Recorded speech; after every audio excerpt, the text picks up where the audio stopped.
10 proven hacks to save money as digital nomad. Hey everybody, welcome to Frugal Facts. Today we're going to go over the top 10 proven hacks to save money as a digital nomad. Make sure to watch until number 1 because it's one of the most amazing saving tips I've ever seen. Making money online from wherever you are in the world is the new trend, and the digital workforce isn't getting smaller. Sitting at a beach in Bali, making money is definitely the dream, but sometimes being a digital nomad can make deep holes in your pockets. Let us get right into hacks to help you save. Number 10, have a spending plan. Drawing up a budget on what you'll spend daily, weekly, or monthly is an excellent way to save money.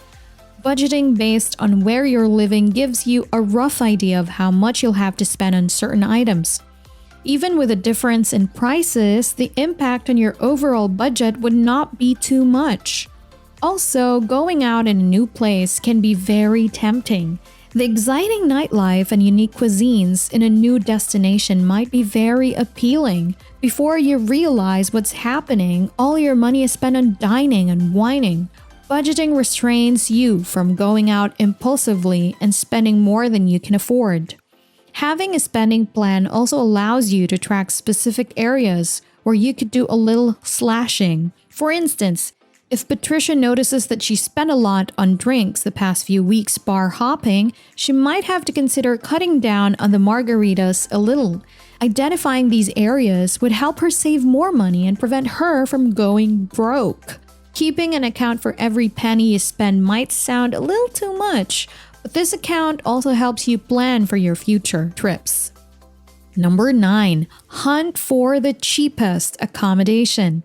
Having a roof over your head is not debatable, but it can be expensive.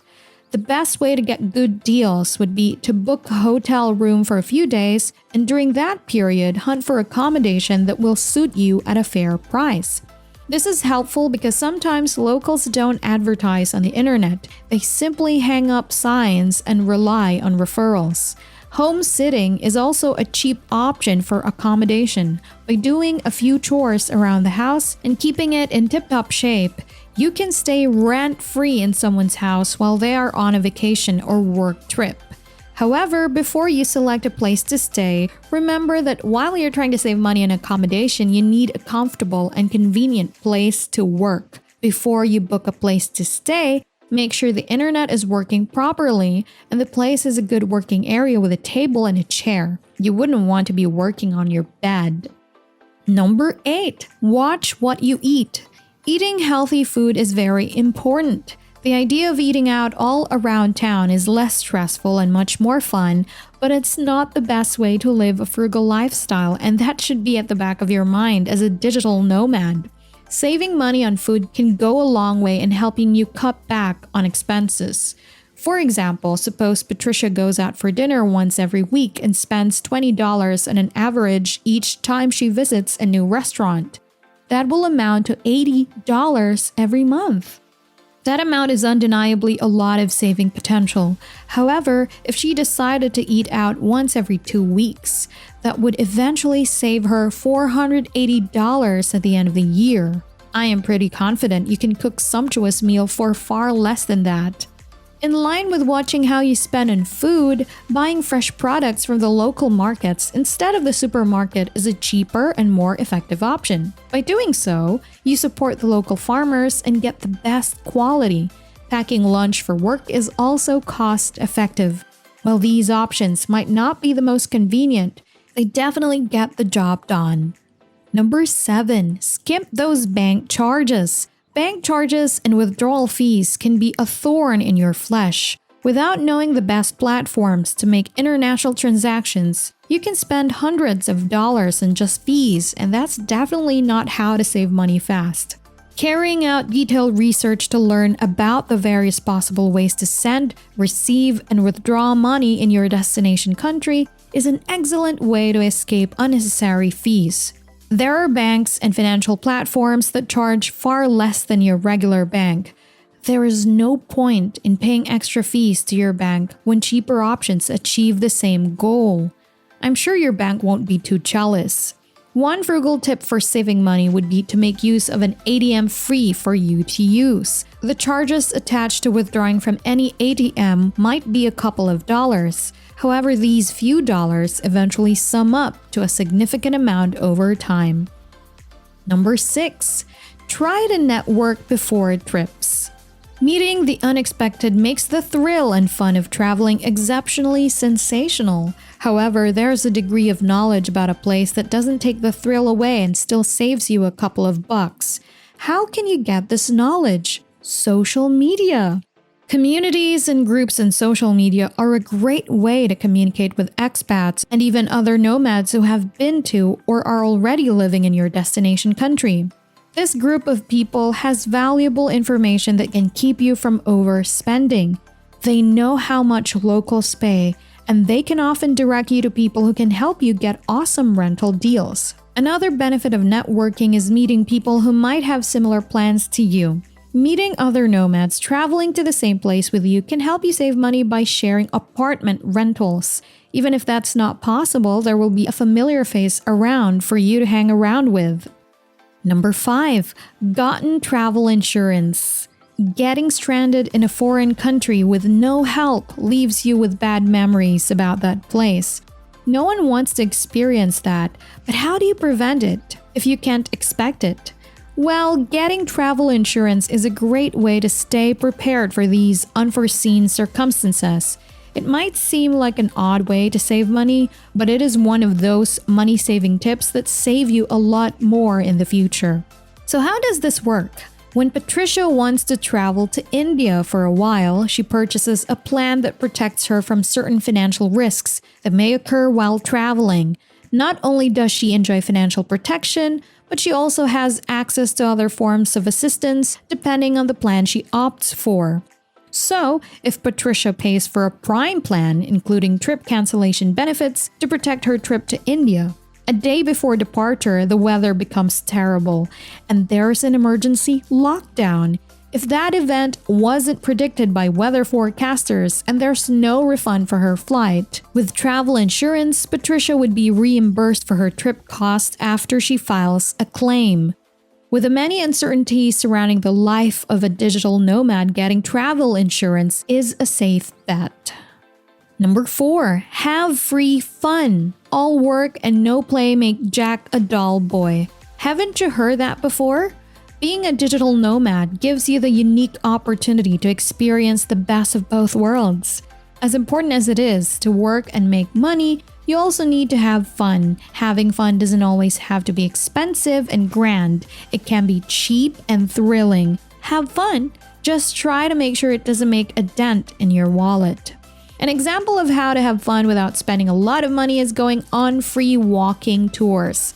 There are several beautiful cities where you can get free walking tours. By participating in these walking tours, you hear the unmentioned stories and gain an in-depth knowledge of the city.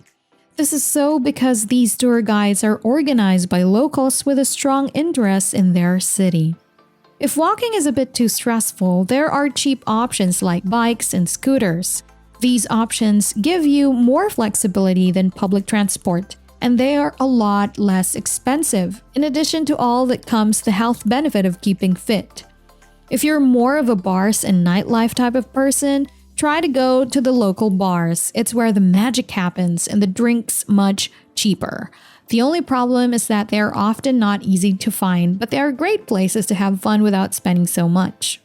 Number 3, take advantage of your flight flexibility. One of the perks of being a digital nomad is your flexibility. The freedom to get up and get on a flight to anywhere in the world is genuinely a delightful thought. However, when you're looking to save some extra money, this freedom turns into a blessing. Booking flights too late usually costs you. The solution to this is simple. Book your flight early when the prices are still low. The difference can at times be significant. Some platforms allow you to compare flights from several airlines and pick the cheapest flights. Suppose you're the type of person that doesn't mind spending a few minutes booking your flights. In that case, you can try travel hacking to get yourself flight discounts, upgrades, and whatever they might be offering at that time. Since traveling is somewhat synonymous with being a nomad, These tips can go a long way in helping you save a couple of bucks. Now, imagine planning all your trips at once and booking your tickets way ahead of time. Your cumulative savings would be significant. This leads us to our next hack. Number 2, you pay less to stay longer. To drive the point, if Patricia gets to India and decides to spend 3 days in a hotel, she'll probably spend about $50 every night, which makes her bill $150 for just 3 days. On the other hand, if she decided to stay for 2 weeks and rent a small room suggested to her by her fellow nomad, the price might be the same or slightly higher. Whichever way, the difference won't be significant. Apart from the fact that moving around so quickly is counterproductive because you never feel settled, it also doesn't give you the luxury of having a full experience of the places you visit. However, staying longer offers you the opportunity to properly plan and save money for your next trip. You also get to explore and enjoy the city. Number 1, pick your workplace carefully. To keep the trips going, you need to keep the money coming in. Having a proper work environment is very important. Nowadays, co-working spaces are popular and they can be a great way to save money. If you follow hack number 2, you'll probably get a superb deal for your co-working membership. It is normal to be charged within the range of $7 to $10 for a single day pass at a co-working space.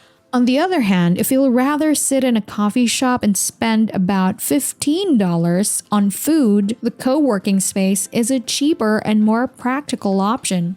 This suggestion is primarily for those who aren't distracted by the slightest movement. You can also set up a convenient working area for yourself within your room. You'll have your space, and it won't cost you a dime. All you need to do is make sure your accommodation has all the amenities you'll need for your business. You can easily apply these hacks as a digital nomad to save a few bucks here and there. Subscribe and turn on notifications so you don't miss more videos of saving money tips and much more. Check out this playlist of my top 10 videos of saving money tips, and I'll see you in the next video. Take care!